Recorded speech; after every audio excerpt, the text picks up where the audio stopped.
Tired of dropping your phone or struggling to prop it up? Meet the PopSockets phone grip with expanding kickstand in black, your new must-have accessory. Don't miss out. Grab yours today. Click the link in the video description to shop now on Amazon.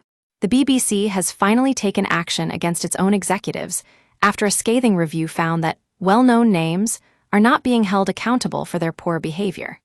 That's right, folks. The plot leak can't even believe what we're about to tell you.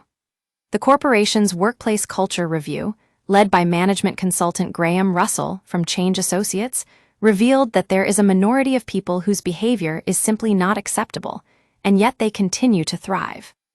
Now, we know the BBC has been rocked in recent times with scandals involving high-profile presenters like Hugh Edwards.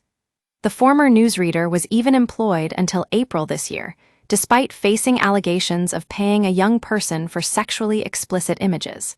And let's be real, that's not exactly the kind of behavior you want to see on your payroll.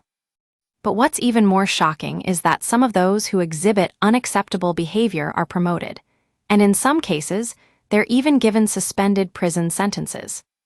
The plot leak has to ask, how can an organization like the BBC claim to be a precious institution where most people are proud to work, when it seems to be tolerating this kind of behavior?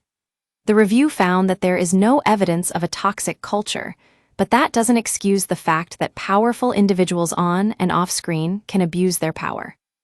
Now, we're hearing from the BBC's executives, Tim Davie and Samir Shah, who are vowing to take immediate action to address these issues. They say, today is the day we draw a line in the sand, and promise to set clear expectations around behaviors. The plot leak has got to wonder, will this be enough to change the way things work at the BBC? Of course, the government is also on board with this plan of action. Culture Secretary Lisa Nandy has been regularly meeting with Davie and is urging the BBC to implement an action plan without delay.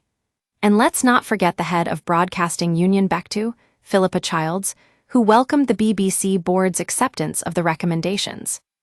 The plot leak can't help but think that this is a step in the right direction for the BBC, but will be keeping a close eye on how things play out. After all, it takes more than just a few promises to fix these kinds of problems.